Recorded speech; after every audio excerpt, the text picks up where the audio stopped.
Hello friends, welcome to Tamil bell YouTube channel. இந்த சேனலை subscribe பண்ணாங்க உடனே சப்ஸ்கிரைப் பண்ணுங்க, பக்கத்தில் பெல் பட்டனை கிளிக் பண்ணுங்க. போடக்கூடிய வீடியோக்களை உடனடியாக பாருங்க. இன்னைக்கு நம்ம வீடியோவில் IPL 2020 அதில் வந்து பார்த்தீங்கன்னா 4th மேட்ச் CSK வெஸ் ராஜஸ்தான் ராயல்ஸ், இந்த ரெண்டு டீமோட ஃபுல் ப்ரிவியூ தான் நீங்கள் நம்ம பார்க்க போகிறோம். இந்த ப்ரிவியூ பார்க்கறதுக்கு முன்னாடி நீங்கள் நம்ம டெலிகிராம் சேனலில் ஜாயின் பண்ணல அப்படின்னா உடனே ஜாயின் பண்ணிக்கங்க. டிஸ்கிரிப்ஷன்ல டெலிகிராமோட லிங்க் இருக்கு. ஸோ அந்த லிங்க் மூலியமா போய் ஜாயின் பண்ணிக்கங்க. லாஸ்ட் ஹாஃப் அன் ஹவர்ல ஸ்மால் கான்டெஸ்ட்டுக்கான டீம்ஸ் எல்லாமே அதில் கொடுத்துட்டு இருக்கோம். ஸோ ரொம்ப உங்களுக்கு யூஸ்ஃபுல்லா இருக்கும். இப்போ நான் கொடுக்கக்கூடிய ப்ரிவியூஸ் வந்து பார்த்தீங்கன்னா ஒரு மெகா கான்டெஸ்ட்டுக்கான ஒரு ப்ரிவியூ. ஸோ ப்ரிவியூவை ஸ்கிப் பண்ணாம முழுசா பாருங்க. ஸோ இன்னைக்கு பார்த்தீங்கன்னா மெகா கான்டெஸ்ட்ல பிரைஸ் மணி எல்லாம் வேற லெவலில் வச்சிருக்காங்க. கிட்டத்தட்ட ஃபர்ஸ்ட் பிரைஸ் பார்த்தீங்கன்னா 1 கோடி ரூபா வரைக்குமே இருக்கு. ஸோ அதனால நீங்க கொஞ்சம் டீம் போறதுல கொஞ்சம் ஆல்டர் பண்ணி போடுங்க. அதுக்கான டிப்ஸ் நான் கொடுக்குறேன்.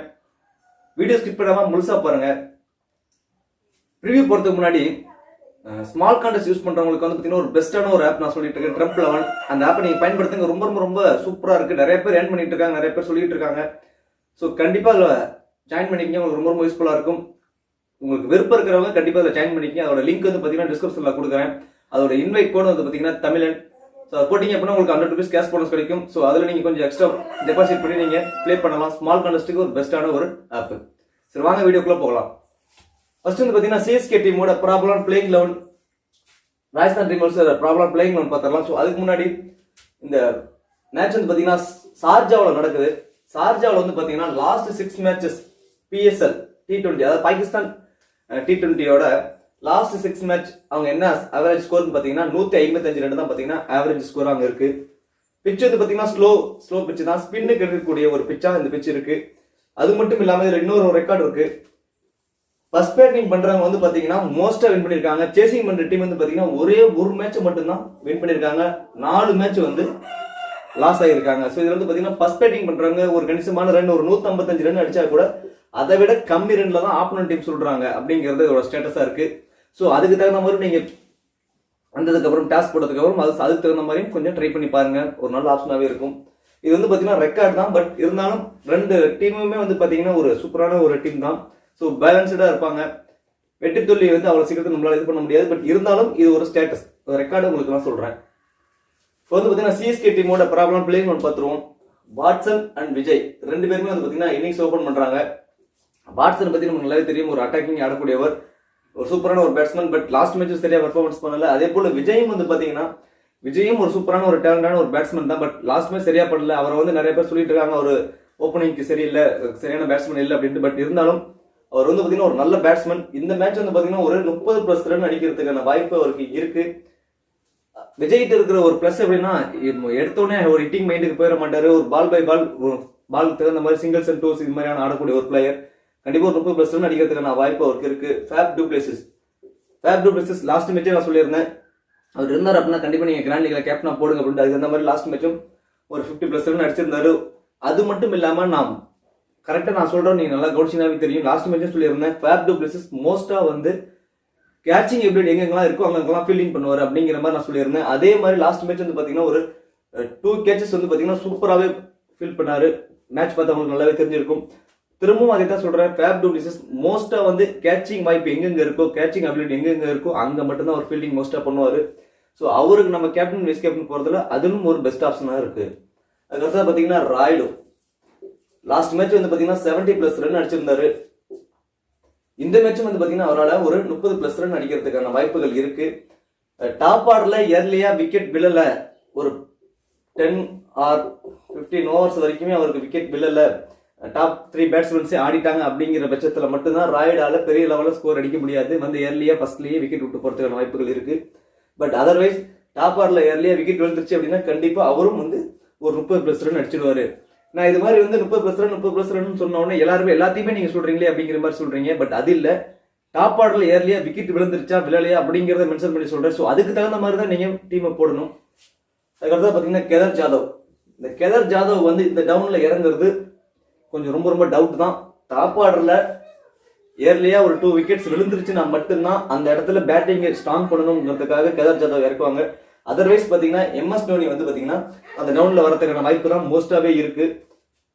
சாம் கரன் இல்லைன்னா தாகிர் ரெண்டு பேத்துல யாராவது ஒருத்தவங்க இருக்கிறதுக்கான வாய்ப்புகள் இருக்கு இந்த மேட்ச். என்ன காரணம் அப்படின்னா இது வந்து ஸ்பின்னுக்கு அசஸ் பண்ணக்கூடிய ஒரு பிட்ச் அப்படிங்கிறதுனால, ரெக்கார்ட்ஸ் இருக்கிறதுனால மேபி சாம் கரனுக்கு ஒரு ரெஸ்ட் கொடுத்துட்டு தாகிரை உள்ள கொண்டு வரலாம்.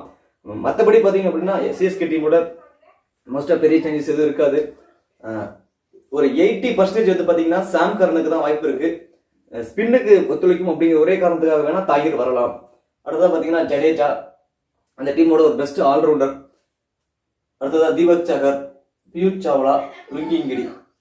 இந்த டீம்ல வந்து பாத்தீங்கன்னா தீபக் சாகர் அந்த லுங்கிங்கிடி ரெண்டு பேருமே வந்து பாத்தீங்கன்னா டெத்ல பவுல் பண்ணக்கூடியவங்க. ரெண்டு பேருமே வந்து பாத்தீங்கன்னா 2 விக்கெட்ஸ் எடுக்கிறதுக்கான வாய்ப்புகள் நிறையவே இருக்கு. பியூஷ் சாவ்லா பத்தி சொல்லிட்டு இருக்கோம். பியூஷ் சாவ்லா வந்து கண்டிப்பா வந்து அவர் ஒரு லெக் ஸ்பின்னர். இதுல வந்து பாத்தீங்கன்னா 1 விக்கெட் எடுக்கிறதுக்கான வாய்ப்புகள் இருக்கு. லாஸ்ட் மேட்ச் கூட அவரால் தான் டர்னிங் பாயிண்டே ஆனது, ஒரு எக்கனாமிக்கலா பவுல் பண்ணாரு. ஸோ அந்த வகையில பாக்குறப்ப பியூஷ் சாவ்லா வந்து பாத்தீங்கன்னா 1 விக்கெட் எடுக்கிறதுக்கான வாய்ப்புகள் நிறையவே இருக்கு. அடுத்ததா பாத்தீங்கன்னா ராஜஸ்தான் ராயல்ஸோட ப்ராப்ளம் பிளேயிங் 11 ராபின் உத்தப்பா, ஜெய்ஸ்வால் ரெண்டு பேருமே வந்து பாத்தீங்கன்னா ஒரு சூப்பரான ஒரு பேட்ஸ்மேன்ஸ். ராபின் உத்தப்பா பத்தி நமக்கு நல்லாவே தெரியும். ஒரு வெரி ஃபர்ஸ்ட் பால்ல இருந்து ஆடக்கூடிய ஒரு ஹிட்டிங் எபிலிட்டியும் அவருக்கு நிறையவே இருக்கு. அவருக்கு வந்து பாத்தீங்கன்னா ஒரு 30+ ரன் சாலிடா அடிக்கிறதுக்கான வாய்ப்புகள் இருக்கு. ஜெய்ஸ்வால் இவரு வந்து பாத்தீங்கன்னா ஒரு அண்டர் 19 பிளேயர். இவரும் வந்து பாத்தீங்கன்னா ஒரு சூப்பரான பேட்ஸ்மேன். பட் ஆப்னன்ல வந்து பாத்தீங்கன்னா ஒரு சூப்பரான ஒரு பவுலிங் அட்டாக் இருக்கு. அதை மெயின் பண்ணி ஒரு 30+ ரன் அடிக்கிறதுக்கான வாய்ப்புகள் இருக்குமாங்கிறது கொஞ்சம் டவுட் தான். பட் இருந்தாலும் ஒரு யங் பிளேயர், கொஞ்சம் அவருடைய இதை காட்டணும் அப்படிங்கிறதுக்காக பொறுமையா ஆடலாம். அந்த அளவுக்கு ஒரு மெச்சூரிட்டி இருக்குமாங்கிறது கொஞ்சம் டவுட் தான். பட் இருந்தாலும் ஆடுறதுக்கான வாய்ப்புகள் இருக்கு. ஏதாவது 1 or 2 டீம்ஸ்ல கிராண்ட் லீக்ல நீங்க 11 டீம் போறீங்க அப்படின்னா அதுல 1 or 2 லீக்ஸ்ல வந்து அவர் நீங்க கொடுத்து பாருங்க ஒரு ஆப்ஷனா. அடுத்தது பாத்தீங்கன்னா அந்த டீமோட கேப்டன் ஸ்டீவ் ஸ்மித். இவர் வந்து பாத்தீங்கன்னா இங்கிலாந்துக்கு நடந்த ஓடிஐல பாத்தீங்கன்னா ஒரு மேட்ச் கூட ஆடல. பட் இப்போ இங்க ஸ்டேட்டிங் வந்திருக்காரு. இந்த இன்ஜுரியோட ஸ்டேட்டஸ் என்னங்கிறது சரியா தெரியல. பட் அவர் இருக்கிறதுக்கான வாய்ப்புகள் ஒரு 90% இருக்கு இந்த மேட்ச். சஞ்சு சாம்சன் இந்த டீமோட விக்கெட் கீப்பர் பேட்ஸ்மேன். கரண்ட்ல வந்து நல்ல ஃபார்ம்ல இருக்கக்கூடிய ஒரு பேட்ஸ்மேன்னே சொல்லலாம் சஞ்சு சாம்சன். இவரும் வந்து பாத்தீங்கன்னா விக்கெட் கீப்பர் பண்றதுனால 1 or கேட்ச், ஸ்டிம்பிட் இது மாதிரி பண்றதுக்கான வாய்ப்புகள் இருக்கு. அது மட்டும் இல்லாம ஒரு பேட்டிங்ல ஒரு 20+ ரன் அடிக்கிறதுக்கான வாய்ப்புகளும் இவருக்கு இருக்கு. ரியான் பராக் வந்து பாத்தீங்கன்னா சம்டைம்ஸ் பவுலும் பண்ணுவாரு. அதே போல பேட்டிங்லயும் வந்து பாத்தீங்கன்னா ஒரு 50+ ரன் அடிக்கிறதுக்கான வாய்ப்புகள் எபிலிட்டி இவருக்கு இருக்கு. டாப் ஆர்டர்ல ஏர்லியா விக்கெட் விழுந்துருச்சு அப்படின்னா ரியான் பராக் கண்டிப்பா வந்து பாத்தீங்கன்னா ஒரு 40+ ரன் அடிக்கிற எபிலிட்டி அவருக்கு இருக்கு. அதுக்கடுத்த பாத்தீங்கன்னா மில்லர் அண்ட் ராகுல் திவேட்டியா. டெத்ல வந்து இவங்க கண்டிப்பாலுமே வந்து பாத்தீங்கன்னா ஒரு சூப்பரா அட்டாக்கிங் ஆடக்கூடிய ஒரு பிளேயர்ஸ் ரெண்டு பேருமே. ராகுல் திவேட்டியா அது மட்டும் இல்லாம ஸ்பின் பவுலிங் போடுவாரு. ஸோ அவருக்கும் விக்கெட் எடுக்கக்கூடிய எபிலிட்டி நிறையவே இருக்கு. ஸோ அதை நோட் பண்ணிக்கோங்க. ஏன்னா ராகுல் திவேட்டியா எல்லாம் பர்சன்டேஜ் பாத்தீங்கன்னா ரொம்ப கம்மியா இருக்கும். ஸோ இதெல்லாம் ஒரு ட்ரம் கார்டா நீங்க யூஸ் பண்ணுங்க. டாப் ஆர்டர்ல ஏர்லியா விக்கெட் விழல. ஒரு 13 to 15 ஓவர் வரைக்கும் விக்கெட் சரியா 1 or 2 விக்கெட்ஸ் தான் விழுந்துருச்சு அப்படின்னா கண்டிப்பா மில்லரோட பொசிஷன் வந்து பேட்டிங் பொசிஷன் அப்பல போகும். டாப்பர்ல ஏர்லியா விக்கெட் விழுந்துட்டா மட்டும்தான் மில்லர் வந்து கொஞ்சம் கீழே வருவார். என்ன டெத்ல அவர் ஆடுறதுக்காக. அதுக்கடுத்து பாத்தீங்கன்னா டாம் கரன் வந்து பாத்தீங்கன்னா ஒரு death over specialist T20 bowler. Variation பால வந்து ஸ்லோவர் இது மாதிரி வேரியேஷன் பண்ணி போடக்கூடிய அளவுக்கு அவருக்கு எபிலிட்டி இருக்கு. கண்டிப்பா அவரும் ஒரு 2 விக்கெட்ஸ் எடுக்கிறதுக்கான வாய்ப்புகள் இந்த மேட்ச் இருக்கு.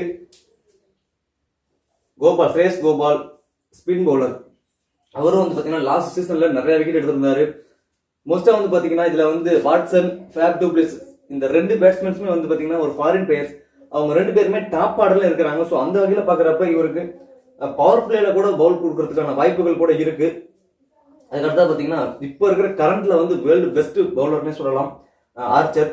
அவரும் வந்து அகைன்ஸ்ட் இருக்கிறதுனால விஜய்க்கு வந்து கொஞ்சம் ஸ்ட்ரகிள் ஆகிறதுக்கான வாய்ப்புகள் இருக்கு. அதர்வைஸ் இருந்தாலும் அவர் 1 or 2 ரன் அடிச்சு கொஞ்சம் ஸ்கோர் ஏற்றுறதுக்கான வாய்ப்புகளும் இருக்கு. பெரிய லெவல் ஆர்ச்சருக்கு ஹிட்டிங் மைண்டுக்கு போனாங்க அப்படின்னா கண்டிப்பா விக்கெட் விடுறதுக்கான வாய்ப்புகள் இருக்கு. டாப் பேஜ் இந்த மாதிரியான ஸ்லிப்ல இந்த மாதிரி விக்கெட் கீப்பர் கேட்ச் இந்த மாதிரியான ஆகிறதுக்கான வாய்ப்புகள் ஆர்ச்சர் பவுலிங்ல இருக்கு. உனாட்கட் வந்து வருஷம் பாத்தீங்கன்னா 7 கோடிக்கு அவர் எடுத்துட்டு இருக்காங்க. பட் சரியா பர்ஃபார்மன்ஸ் பண்றது இல்ல. இந்த இயரும் அதே மாதிரி எடுத்திருக்காங்க. இந்த வருஷம் என்ன பண்ண போறான்னு தெரியல. பட் இவர் ஸ்லோவரா பால வந்து கட் பண்ணி டெத் ஓவர்ல போடக்கூடிய ஒரு எபிலிட்டி இவருக்கு இருக்கு. இந்த டீம்ல வந்து பாத்தீங்கன்னா டாம் கரன், ஆர்ச்சர், உனாட்கட் இவங்க வந்து பாத்தீங்கன்னா டெத் ஓவர்ல போடக்கூடிய 3 பவுலர்ஸ். ராகுல் திவேட்டியா அண்ட் ஸ்ரேயஸ் கோபால் 2 பேருமே வந்து பாத்தீங்கன்னா ஸ்பின்னர்ஸ். ரியான் பராக் அவரும் வந்து பாத்தீங்கன்னா ஒரு ஸ்பின் பவுலிங் ஆப்ஷன்ஸ். இந்த ராஜஸ்தான் ராயல்ஸ்ல வந்து பாத்தீங்கன்னா பென் ஸ்டோக்ஸ், வந்து இன்னும் நியூசிலாந்து தான் இருக்காரு, அவங்க ஃபேமிலியில் ப்ராப்ளம் அங்கேயே இருக்காரு, இன்னும் வரல. அதே போல பட்லர் அவரும் வந்து பாத்தீங்கன்னா 6 நாள் வந்து குவாரண்டைன்ல இருக்காரு. ஸோ அவரும் இந்த மேட்ச் ப்ளே பண்ணல.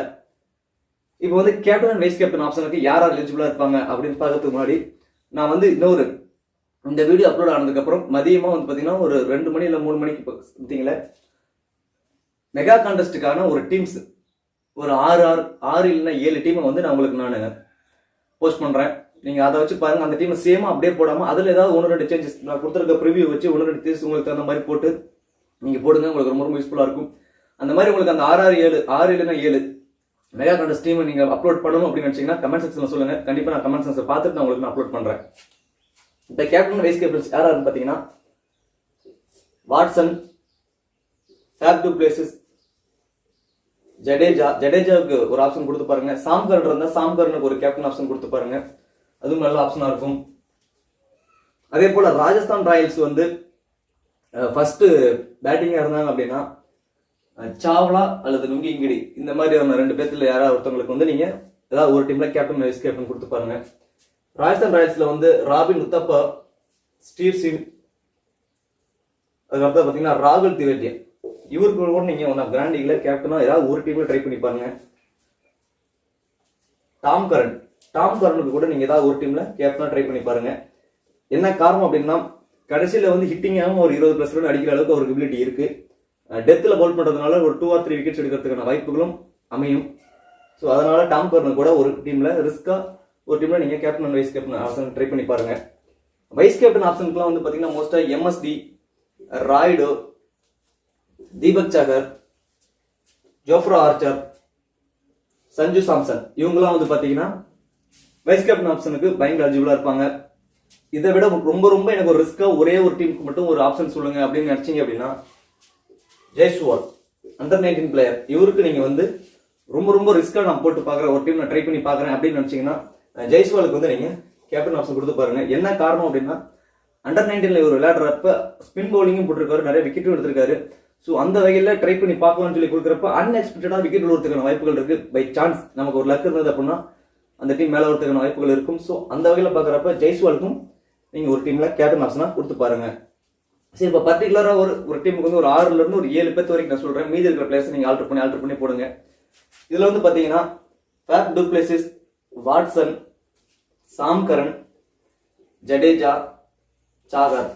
இந்த டீம்ல வந்து பாத்தீங்கன்னா robin Uthappa, Steve Smith, Archer, ராகுல் திவேட்டியா, டாம் கரன் இவங்கெல்லாம் வந்து பாத்தீங்கன்னா ஓரளவு பர்ஃபார்மன்ஸ் பண்றதுக்கான வாய்ப்புகள் இருக்கும். ஸோ இதுக்கு மேல நீங்க வந்து பிளேயரை செலக்ட் பண்ணி அதுக்கு அந்த மாதிரி போடுங்க. ஓகே, இந்த வீடியோ பிடிச்சிருந்துச்சுன்னா லைக் பண்ணுங்க. இந்த வீடியோ பத்தி கருத்துல கமெண்ட் செக்ஷன்ல சொல்லுங்க. இதான் நம்ம சேனல் இப்பதான் ஃபர்ஸ்ட் டைம் பாக்குறீங்க அப்படின்னா சப்ஸ்கிரைப் பண்ணிக்கங்க. உங்களுக்கு வந்து 6 or 7 டீம்ஸ் வந்து இந்த கிராண்ட் லீக்கான டீம்ஸ் நான் உங்களுக்கு போஸ்ட் பண்ணணும் அப்படின்னா கமெண்ட் செக்ஷன்ல மறக்காம சொல்லுங்க. தேங்க்யூ.